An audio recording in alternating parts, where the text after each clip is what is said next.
¿Qué tal amigos? Bienvenidos a Entre Tejas TV. En esta ocasión vamos a tener oportunidad de charlar sobre Santiago Serrano.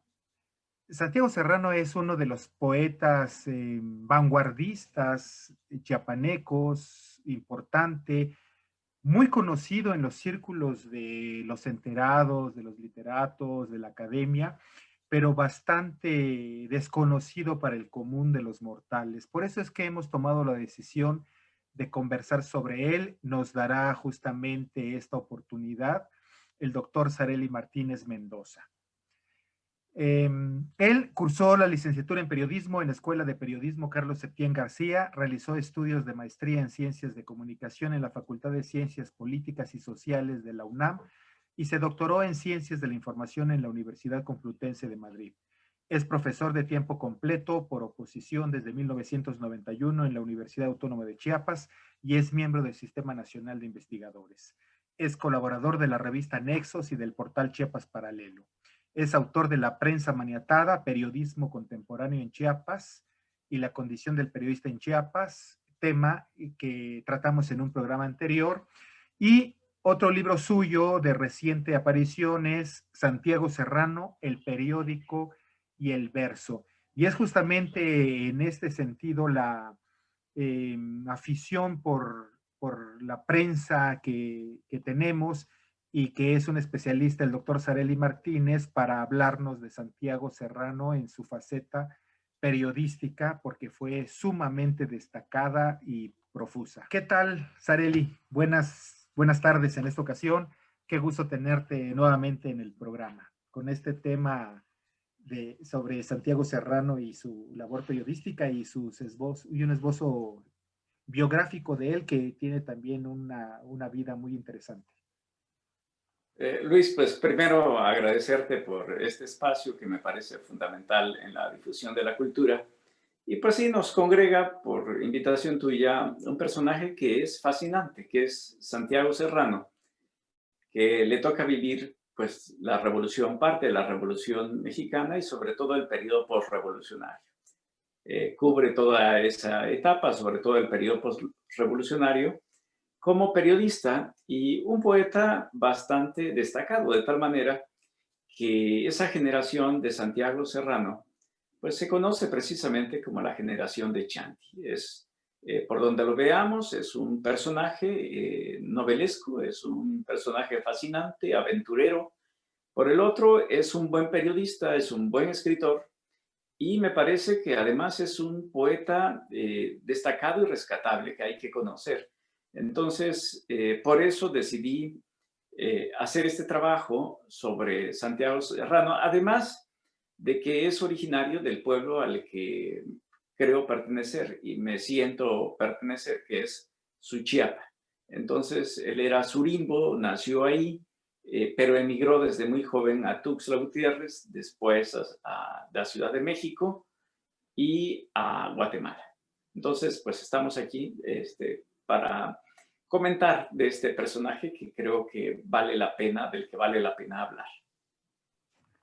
Claro, y sobre todo porque, bueno, con la lectura de tu libro, pues uno va vislumbrando también la época del Chiapas, de ese momento, lo que significaban los traslados de un lugar como Suchiapa, una zona rural, para venir a estudiar a la capital y luego tener la oportunidad de irse a estudiar a Chapingo, que no era su deseo, pero encontró la oportunidad de una beca para ello, ¿no?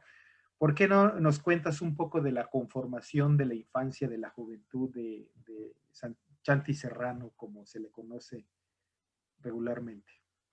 Bueno, para alguien de pueblo, sin muchas posibilidades económicas, de un pueblo pequeño como lo era Suchiapa en el Porfiriato, hay que recordar que Santiago Serrano nació en 1895, o sea, digamos, estamos hablando del Porfiriato. Entonces, en ese momento ya había escuelas en Suchiapa, estudia las primeras letras, primero con un profesor que llegaba ahí y después, como era acostumbrado, en la iglesia. Las iglesias generalmente tenían un anexo donde se alfabetizaba a los niños. Sin embargo, Santiago Serrano se interesó, quería estudiar más. Sobre todo tenía pues un padre que se interesaba por las letras y también una madre que era conocida como la abogada ahí en el pueblo porque defendía a las personas pobres, dice Santiago Serrano, de los caciques. Para hacer esto no era nada sencillo, aunque Suchiapa está a 20 kilómetros, se atravesaba por el Cerro de Copolla, pues no era fácil mandar a una persona a estudiar a Tuxtla Gutiérrez. Primero estudia en una escuela particular, la escuela primaria, y después ya logra ingresar a la Escuela Industrial Militar. Para eso no era tampoco sencillo, o sea, se necesitaba una autorización del gobernador y con ingenio Santiago Serrano logra esa autorización de parte del gobernador Ramón Rabasa. Entonces, no era fácil, digamos, durante estos procesos que los hijos de campesinos tuvieran el apoyo. Sobre esta escuela industrial militar se han escrito ya algunos textos y pues sabemos de que los internados ahí tenían una formación militar y recibían calzado, recibían pues uniforme y hasta un domingo para salir a pasear.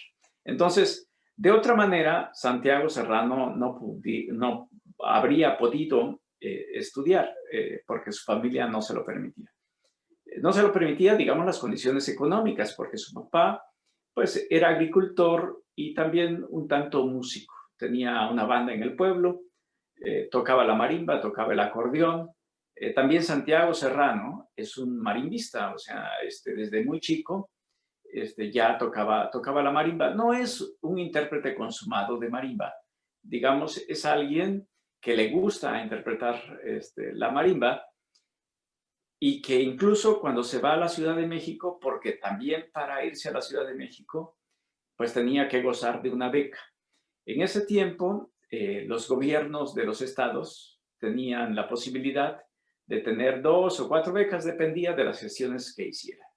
Y una de esas becas se le otorgó a Santiago Serrano. Él no tenía como propósito estudiar algo relacionado con la agronomía, porque como justamente dice, se fue a la Chapingo, aunque no era la Chapingo en ese momento, vamos a conocerlo más adelante como la Universidad Autónoma de Chapingo, pero en estos momentos es la Escuela Nacional de Agronomía, la famosa ENA, que estaba ahí por Santo Tomás, están los edificios todavía, ahora es un centro de difusión cultural donde se imparten talleres y que pertenece al gobierno del Distrito Federal, pero ese lugar, en ese lugar llegó Santiago Serrano como internado, también con el apoyo de otro gobernador.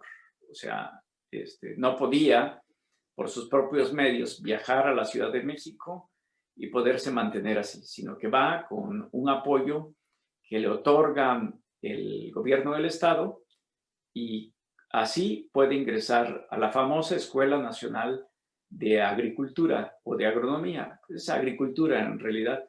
Entonces, ahí llegaban y se concentraban pues estudiantes de todo el país, generalmente hijos de campesinos. Por eso se habla que la ENA, con la ENA sucede algo muy interesante, que muchos estudiantes que estaban ahí internados, cuando viene el movimiento revolucionario, pues se incorporan a las diferentes filas. Algunos se van con Villa, otros con Zapata. Entonces, algunos llegan a ser congresistas porque vienen precisamente del sufrimiento del campo. Son hijos de ejidatarios, son hijos de campesinos y saben de los sufrimientos que se viven en esos lugares. Santiago Serrano llega con muy mala suerte porque le toca vivir la decena trágica y pues esto hace que la escuela, que además era, imagínate, una escuela en la que apoyan a Madero y están en contra de Huerta, pues lo único que logran es que se cierre la escuela por parte de Huerta. Y así está. En el periodo revolucionario es un periodo de pues, momentos muy álgidos. Entonces, cierran a esta escuela. Areli, perdona, deja que te interrumpa. Es que me pareció sensacional esta anécdota que narras en tu libro justamente, de que en 1913 está Santiago Serrano en la ENA, en la Escuela Nacional de Agricultura, y le toca el cuartelazo justamente, ¿no? Pero él en ese momento, haciendo referencia a lo que decías, que también tocaba en un grupo marimbístico, pero en realidad no le tocó tener un protagonismo en la decena trágica. Sin embargo, cuando viene de vacaciones a Suchiapa después o a Tuxtla, no lo recuerdo bien, bueno, es tratado como si fuera un sobreviviente de la decena trágica, ¿no? Nos cuentas un poco de eso que me parece algo sensacional, parte del personaje de novela que es el mismo Sí, Santiago Serrano. La ENA hay que verlo además no solo como una escuela, sino además como un centro difusor de la cultura.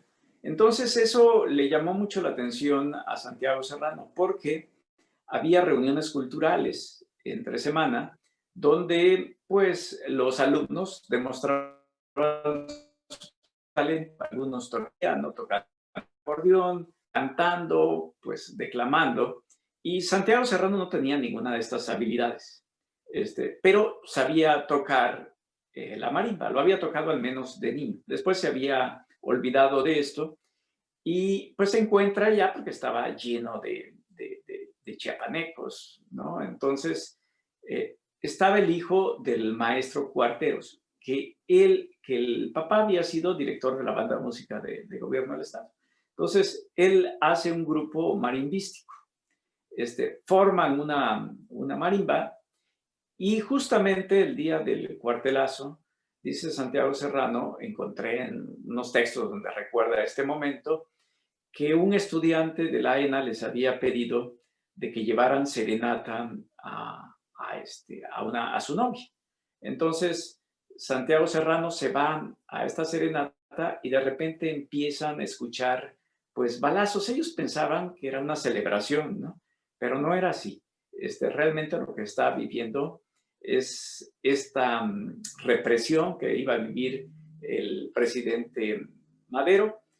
Santiago Serrano no tenía ningún interés en la política, no le llamaba la atención y lo que hizo fue encerrarse con ese cuarteto de estudiantes chiapanecos a seguir practicando la marimba. Este, la escuela fue cerrada y él tuvo que regresar a fines de 1913 a Tuxtla primero y a Suchiapa. Entonces, pues les daban un uniforme muy bonito de la ENA tipo militar. Y vino acá y Santiago Serrano pues no se quitaba el uniforme de gala pese al calor, ¿no? de estos inviernos aquí tropicales. Y pues en las pláticas con sus familiares, y hay testimonio de esto, Santiago Serrano se apunta de que había sido realmente un acompañante de Madero, que lo había acompañado y pues por poco y perdía la vida. Entonces él se construye como un héroe de esas batallas que no las vivió porque él en realidad pasó sus días, esos días de represión tocando la marimba y dando uno que otro concierto, porque de repente y una que otra serenata. Así que lo que comenta Santiago Serrano no tenía nada que ver con la realidad, pero eso es posterior. Y luego en sus memorias, bueno, no memorias precisamente, en algún texto periodístico, ya de fines de los 50, inicio de los 50, ya finales de su vida, reconoce que pues esta era invención suya. O sea, tenemos que verlo como un gran narrador, un gran cronista. Entonces tenía esta cuestión eh, que le fascinaban las historias y no dudaba en ningún momento de inventarse una historia y ser parte de ella, ¿no? Como escritor, como novelista, como poeta. Pero después reconoce de que no es así. Tampoco nos da y nos dice realmente esto pasó. O sea, después lo ve como una broma, ¿no? Como que era parte de las bromas para atraer a la gente de su pueblo. Entonces, yo creo que será parte, y hay muchas anécdotas con Santiago Serrano. Pues ya tenemos a Santiago Serrano en su periplo de estudiante en la Escuela Nacional de Agricultura, su regreso a Chiapas. Obviamente, si era un aficionado a la literatura, a la lectura, poeta, pues bueno, una forma de sustento era el trabajo periodístico de la época. Creo que tiene o cuéntanos mejor, Sareli, si fueras tan gentil, de ¿de qué estamos hablando con el rescate, la relectura que tú hiciste y la investigación de su trabajo periodístico? ¿En qué periódicos? ¿Qué volumen de material publicaba diariamente, 3 veces por semana? Pero yo imagino que si se recopila todo ese material como artículos periodísticos, hemos de tener unos 4 o 5 volúmenes, fácil, ¿no? Bueno, no era precisamente un escritor o un periodista que publicara todos los días. Al menos no firmaba sus textos todos los días. Sin duda, cuando fue redactor de Chiapas Nuevo fue un periódico que surgió en 1936 con su amigo Efraín Gutiérrez, que él fue también, por cierto, de esta camada de becarios, de estudiantes chiapanecos que llegaron a la Ciudad de México y que con él fundó un periódico recién llegados a la Ciudad de México. O sea, digamos, parte de la geografía que traza Santiago Serrano va a ser a través de fundación de periódicos. O sea, desde que está en la Escuela Industrial Militar, va a fundar un periódico pues estudiantil que le llama Juventud. Se va a la Ciudad de México y en las 2 estancias que tiene en la Ciudad de México funda periódicos. Después vemos que ocurre esto de que cierran la Escuela Nacional de Agricultura, la famosa ENA, y que pues él no le interesaba la política, no le interesaba estar con Carranza o estar con Madero, mucho menos con Huerta. Lo que quería él pues era estudiar. En realidad él quería ser abogado, pero pues la beca no se otorgaba para la gente que quería ser abogado médico, solo era para quienes podían de alguna manera hacer producir más el campo. Y cuando se da cuenta de que no puede estudiar en la Ciudad de México por estos movimientos revolucionarios, regresa a Tuxtla, a su Chiapas, se va después a Guatemala y ahí vuelve a escribir en periódicos. Ahí tiene un pues, encuentro fascinante con Darío, con Rubén Darío, ¿no? No le cae bien Rubén Darío, puede platicar con él, porque había sido un protegido del dictador Cabrera en Guatemala, Rubén Darío, a tal grado de que este dictador le obliga a Rubén Darío por todo el hospedaje y proveerle alcohol pues, de buena calidad durante toda su estancia y en el mejor hotel de Guatemala, el Imperial, pues le obliga prácticamente a que escriba una poesía para la mamá del dictador. Y lo tiene que hacer Rubén Darío. Pero ahí sigue escribiendo Santiago Serrano en periódicos. Desgraciadamente yo estuve buscando los archivos en Ciudad de Guatemala, pero no hay periódicos de esta época, del periódico El Centroamericano, donde colaboró. Regresa a México después de haber cursado en Guatemala el bachillerato y nuevamente funda un periódico en la Ciudad de México. Luego es enviado a Tuxtla Gutiérrez y me parece que ahí funda el periódico más importante en toda su trayectoria periodística, que es Patria Chica. Santiago Serrano llega un momento realmente especial porque si bien la revolución, sí tuvimos revolución, o sea, hay quienes han dicho de que no, en Chiapas no hubo revolución. Lo cierto es que sí tuvimos una revolución, no en las dimensiones que se registraron en el centro y el norte del país, pero también tuvimos un movimiento revolucionario. Y Santiago Serrano, cuando ya en otras partes del país se estaba pacificando, aquí todavía vivíamos el enfrentamiento entre el ejército constitucionalista, el gobierno legalmente establecido y pues los mapaches, los miembros de esta familia chiapaneca, ¿no? La familia chiapaneca, como como se le conocía. Y Santiago Serrano se apellidaba Ruiz, Santiago Serrano Ruiz. Entonces, el líder de este movimiento, acordémonos, era un Ruiz, Tiburcio Fernández Ruiz. Entonces, pero además, gran parte de los líderes que estaban en este movimiento habían estudiado en Guatemala. Y los reencuentra. Mientras que los que estaban en el gobierno, pues eran de fuera. Eran de Tamaulipas, eran de Coahuila, eran de Sonora, que eran jefes militares y a la par gobernaban Chiapas. No teníamos un gobierno de chiapanecos, sino un gobierno de militares que habían llegado de fuera.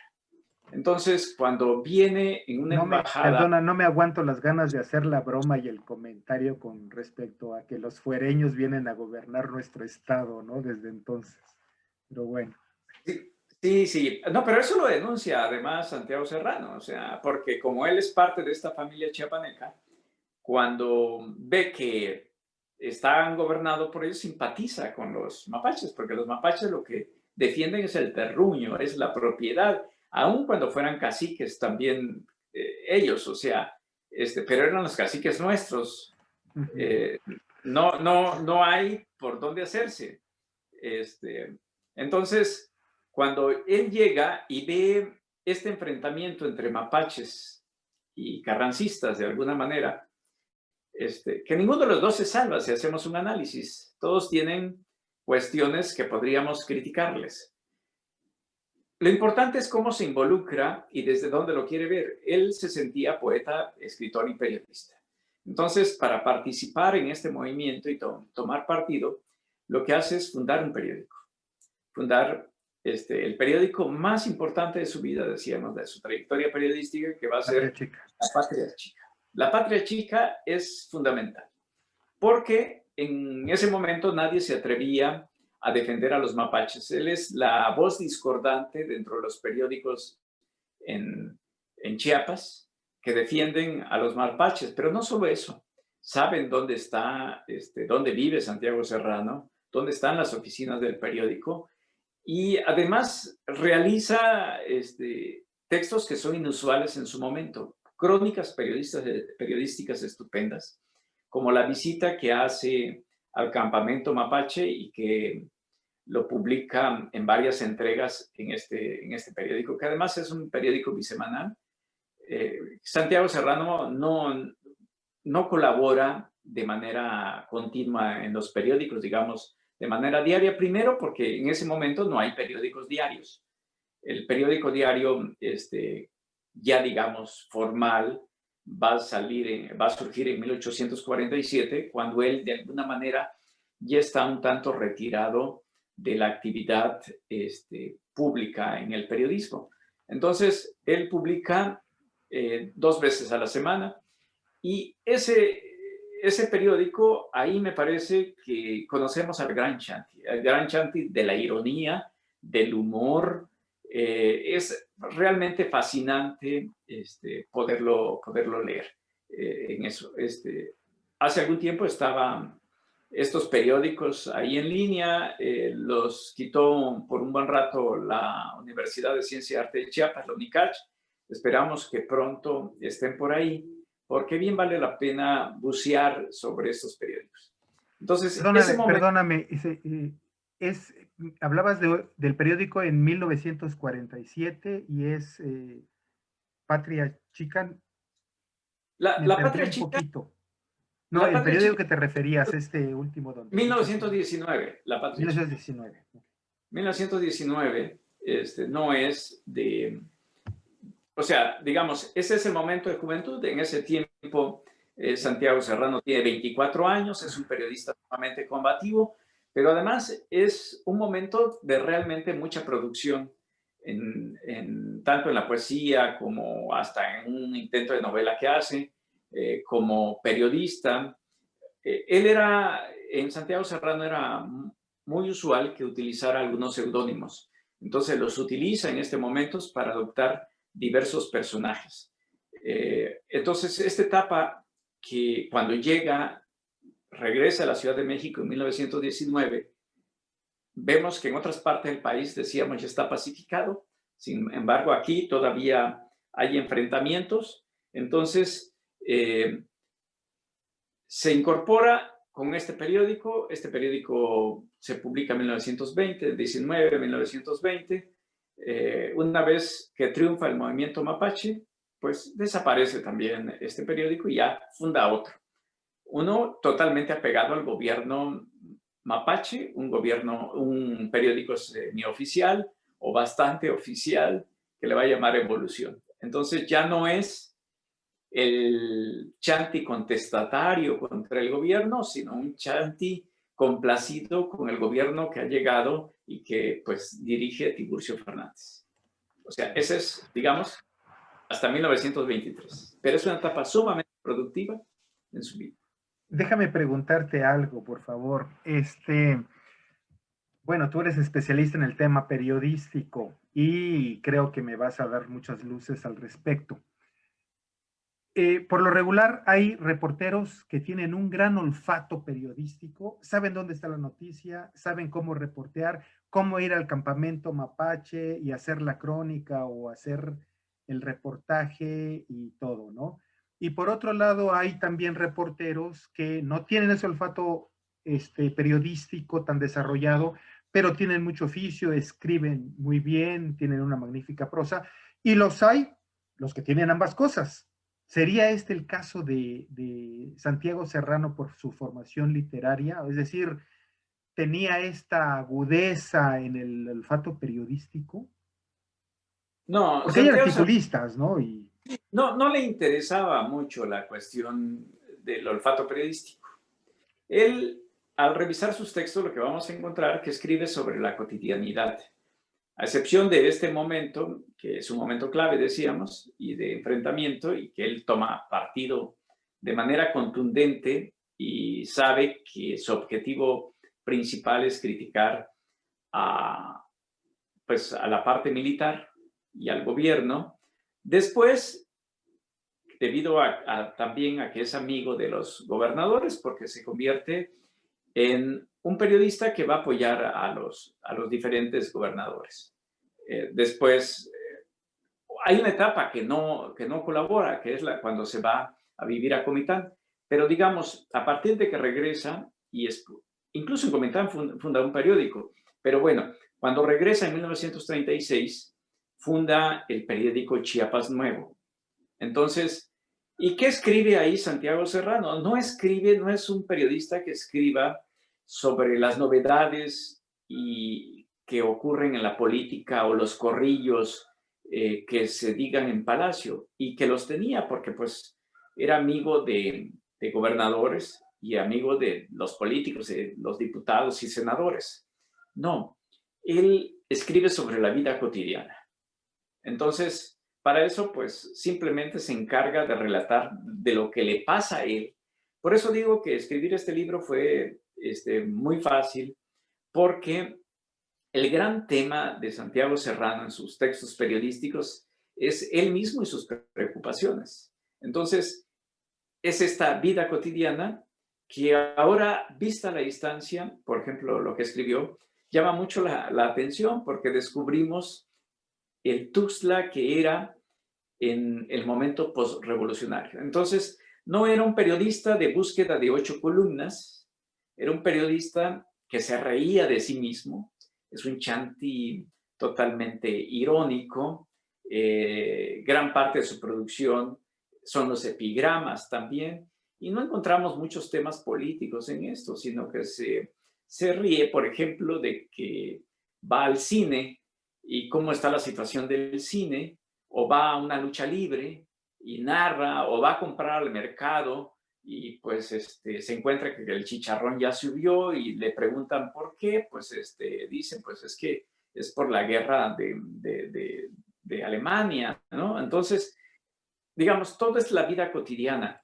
Pero Que es un gran cronista de esa realidad, entonces, se trasluce en su sí, trabajo. sí, sabe verla, sabe relatarla y sabe reírse de eso. Hay una parte en tu libro Sareli, en que comentas de su regreso y su conocimiento de la directora del colegio de niñas, que empieza una relación amorosa con ella, y también que es el momento en que tiene gran relación con su amigo, el otro gran periodista Pola, ¿no? ¿Nos Sí. puedes hablar un poquito de ese momento? Porque es el Tuxtla que de fines de los 40, principios de los 50 aproximadamente. Sí, también en el 47, digamos, a mediados de los 40, podemos hablar de esto, pero me gustaría referirme un poco antes de una situación, porque con la señora Carmen Espinosa, que la conoce, entonces me gustaría ver un poco antes, porque Santiago Serrano vivió en Comitán, se casó con María Serrano, perdón, eh, queda en Comitán y se casa con María Castro, ¿no? Entonces, por eso, fruto de esa relación, vamos a ver que nace Irma Irma Serrano. Serrano Castro y Yolanda, claro. Y Yolanda, doña Yolanda, y Sí, Mario. sí. En realidad tiene más hijos, ¿no? Pero digamos, los que se logran son ellos tres. Entonces, Santiago Serrano se va a vivir a Comitán. Él cuenta que en realidad, por malos entendidos, se separa. O sea, que no estaba dentro de sus planes y quizá ni los de su esposa separarse. Además, que se separara en 1935, pues era todo un escándalo en una ciudad cualquiera, fuera Tuxtla, fuera San Cristóbal y no digamos también Comitán.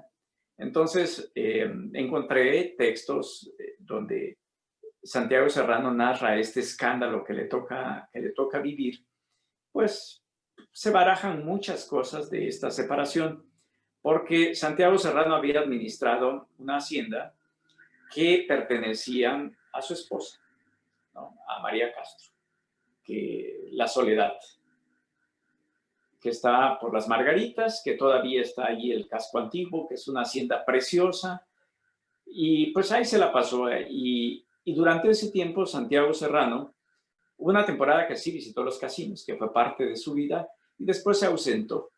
Entonces llevó sus libros para allá y se convirtió en administrador de Hacienda. Por algunas cuestiones, pues se separa. Se separan en 1935, él llega, regresa a Tuxtla, vuelve a hacer su vida, funda este periódico Chiapas Nuevo en 1936 y vive solo. Pues por etapas determinadas lo acompañan sus hijos, sobre todo Mario, que estudia la secundaria aquí, y ya es hasta mediados de los 40 en que conoce a la directora del Colegio de Niñas, a la señora Carmen Espinosa. Entonces, la conoce, bueno, además de que Tuxtla era muy pequeño, pero la conoce porque él llegaba a hacer algunos trabajos en la imprenta La Sirena. Y ella era propietaria de la imprenta La Sirena. Entonces, se conocen y se casan. Ya adultos ambos, no tienen hijos. Es una pareja bien avenida, van a todas las reuniones que se acostumbraban, a los cafés literarios, a las reuniones del Ateneo, aunque no fue del Ateneo, participaba en las reuniones del Ateneo. Y pues él fallece antes, en 1957, ella en 1965. Incluso Irma Serrano vivió durante algunos años en la casa de doña Carmen Espinosa, ahí en Imprenta La Sirena. Entonces, me comentaba Laco Cepeda que los espigos de la espiga motinada, como era don Laco, como era el maestro Oliva, llegaban a la Bañuelos. imprenta, pues no sé si Bañuelos, No, pues a quizás ver, también llegaba, ¿no? Pero en particular con ellos platiqué y me decía el maestro Oliva que iban a la imprenta para ver si podían ver a Irma Serrano, que era preciosa, ¿no? Entonces, y eso también lo comenta el maestro Laco, ¿no? Me decía, no, pues es que llegábamos a echar un ojito para ver si veía, ellos eran unos niños, o sea, digamos, no congeniaron con esos gustos literarios todavía. Eran los niños que llegaban a ver a la muchacha bonita que vivía ahí en el centro y en esa imprenta que era muy conocida, que es la imprenta La Sirena. Entonces, Ya ahí entiendo los orígenes de su afición por la literatura y las letras y los tipos móviles de la imprenta. ¿De quién? ¿De Irma o de...? No, pues de los tres. Sí, sí, bueno, el Es que papá de la la... Sirena es toda una institución legendaria también, la gran imprenta de esa época, ¿no? Claro, es la que publica libros, publica muchos periódicos, tarjetas de invitación, todo. O sea, no se dormía en esa imprenta. Ahí llegaban los periodistas, a veces tenían necesidad de sacar un periódico nomás y pues se los publicaban ahí. Varios periódicos de los municipios se editaban en ese lugar. Y había una fascinación, es cierto, Laco Cepeda también, pues su padre, don Laco, tenía la imprenta Renovación, era un impresor, años después, ¿no? Y en el caso de, pues, realmente Laco Cepeda, perdón, Chanti Serrano tuvo imprenta desde cuando don Manuel le permite editar el periódico La Patria Chica. Irma Serrano tiene estos libros que son muy, muy, muy buenos. Decía Carlos Navarrete, dice Carlos Navarrete, que vale la pena y que deberían releerse los libros de Santiago, perdón, de Irma Serrano. Entonces habría que bucear ahí en A Calzón Amarrado que tuvieron su época y que son libros bien escritos y documentados y también con algo de la imaginación que tenía y que heredó Chanti a su hija, ¿no? Me preguntaste también de un periodista, no sé si quieres que te conteste del maestro Hola, Pola. y su relación con Santiago Serrano, justamente. Y en el Tuxtla de la época, ¿no? En el ambiente periodístico de la época. Sí, bueno, don Ángel Pola no vivió en Tuxtla. Él escribe algo era de Chiapa de Corzo, emigra muy joven a la Ciudad de México y ahí se incorpora al periodismo. Hace una carrera brillante, es conocido como el decano del periodismo en México. Él sí tenía el gran olfato periodístico, lo cual Chanti, decíamos, es un relator de la vida cotidiana, es un gran cronista. En el caso de don Ángel Pola, sí tenía ese olfato. También era un gran cronista. Entonces, pero él, por ejemplo, tenía tanto olfato que cuando entrevistaba a alguien, no daba, si era un personaje fascinante, prácticamente lo aislaba para que otros periodistas no llegaran y él siguiera explotando el tema. Entonces, logra vender cantidades de periódicos de más de 100,000 ejemplares en el Porfiriato, lo cual era impensable en ese momento cuando los periódicos del Imparcial tiraban 5,000 ejemplares, o sea, y tirar 80,000 ejemplares con el periódico El Noticioso, pues no era cualquier cosa. Entonces, Chanti sabía de la importancia de este periodista. Sin embargo, el encuentro que tiene con él es ya cuando pues don Ángel está grande, no tiene dinero, vive pobre y lo que regentea es una librería de libros usados. Entonces, él propone de que se le dé una beca, de que se le haga un homenaje en Chiapas, porque pues había sido un gran periodista, muy conocido en su momento, en la etapa del Porfiriato y de la Revolución Mexicana. Sin embargo, después se le acabaron las energías y estaba condenado a vivir en unas condiciones complicadas. Sin embargo, vale la pena mucho también leer a don Ángel Pola. Esa es la relación que tiene con don Ángel en el caso de Chanti. Bueno, va a ser un tema inagotable el trabajo periodístico de Chanti Serrano, sin duda. Nos has dado un gran esbozo, resulta muy atractivo escuchártelo para buscarlo con mayor asiduidad. Pero ¿qué te parece si hablamos del poeta que también tocas el tema en tu libro y que es como más se le conoce, pese a que se le conoce poco en los círculos que no son los académicos, como decía en la introducción, ¿no? Su poesía, Bueno, qué te genera bueno, yo el haber no leído soy su trabajo? un especialista en poesía, pero abordar a Chanti indudablemente tiene uno que tocar ese tema. Eh, es, es un gran poeta, es un poeta que marca a su generación. Y hay un poema que me parece que es fundamental en la obra de Santiago Serrano, que es Mi Amazona. No es un poeta de una gran producción de poesía, tampoco es un periodista con muchos textos, realmente son pocos textos, pero buenos. O sea, en lugar de escribir, decíamos, todos los días, publica una vez a la semana, 2 veces a la semana. Entonces, no es bastante lo que tiene. Y como poeta, tampoco es un gran productor de poemas. Su obra poética, pues, no rebasan los 120 poemas, aparte los epigramas, tiene cuentos también y tiene crónicas, pero en poesía son pocos. Él empieza a escribir a la edad de los 17 años, cuando estudia en la Escuela Industrial Militar en Tuxtla Gutiérrez, cuando se da el enfrentamiento entre Tuxtla y San Cristóbal, pues se suspenden las clases y él dice que para matar el tiempo pues se dedica a leer y también a intentar imitar sobre todo a poetas españoles.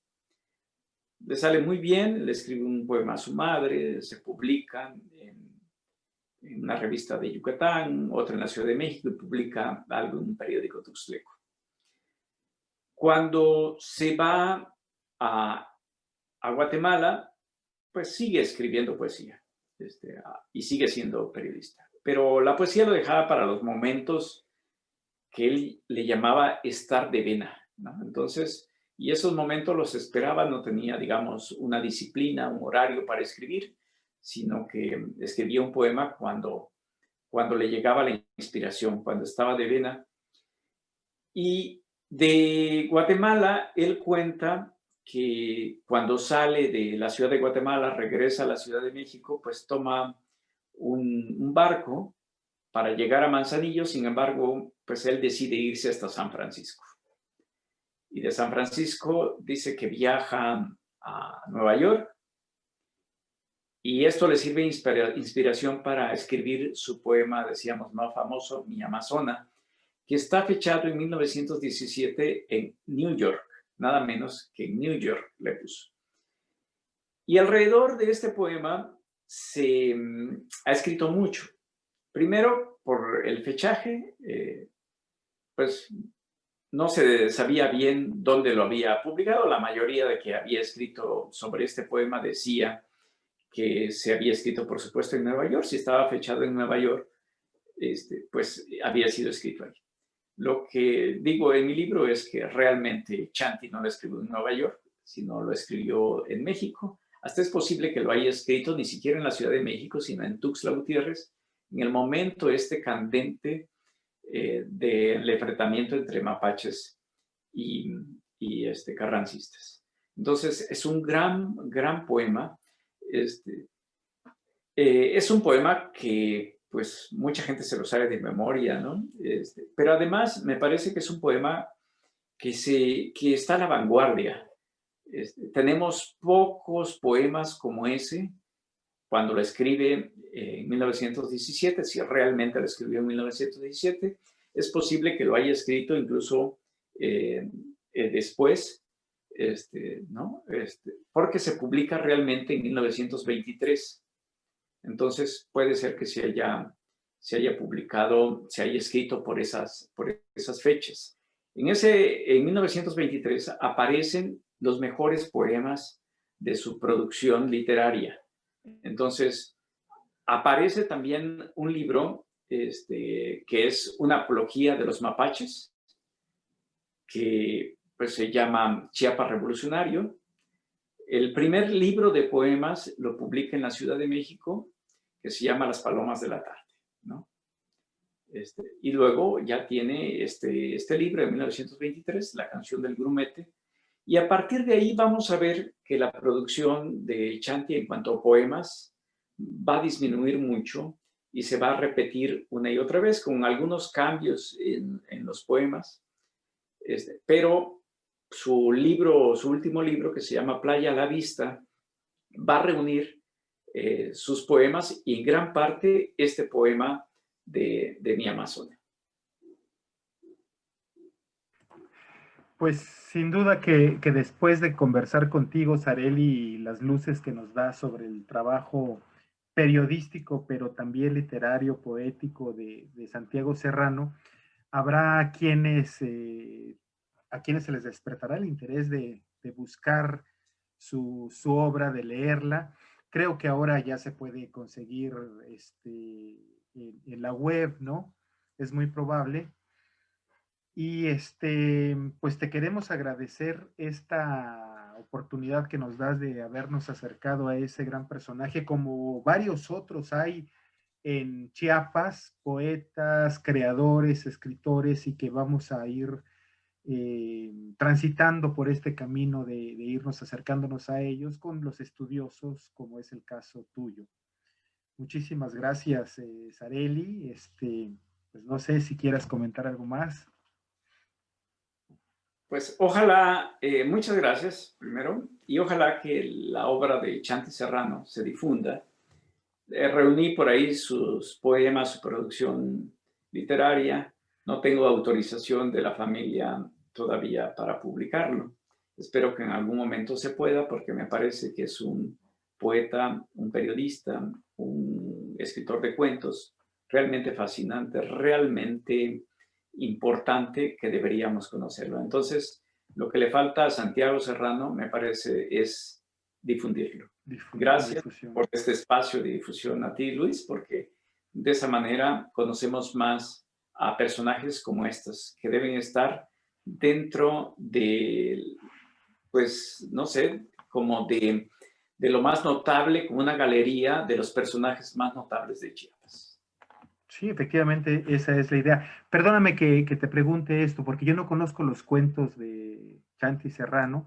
¿Están publicados o es parte del material que tú encontraste? Sí, están publicados en un libro de Santiago Serrano. El problema de Santiago Serrano es que ya no se reimprimieron sus libros. Exacto. Entonces, pues Sí. ahí están. Uno los publicó, los encontré también. Hay cuentos en periódicos y que los rescaté.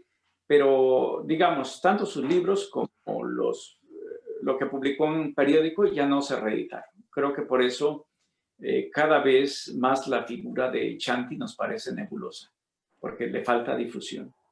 Sí, efectivamente. Yo estoy recordando otro personaje también que recuerdo haber visto en mi infancia en casa, un poemario de Héctor Eduardo Paniagua, y no he vuelto a encontrar nada de él, y sí hay muchos autores chiapanecos que están como en una nebulosa, como tú bien lo dices, porque no tenemos acceso a ellos. Ojalá que poco a poco vayamos redescubriéndolos y reeditándolos. Y te insisto, gracias a estudiosos como tú, académicos, que nos los van mostrando y que nos dan la oportunidad de irlos conociendo. Nada más para apuntar, hay un libro que justamente lo acabas de comentar, de Fiesta de Pájaros, que ese sí está reeditado y podemos encontrar, y vienen 3, 4 poemas ahí de Chanti Serrano.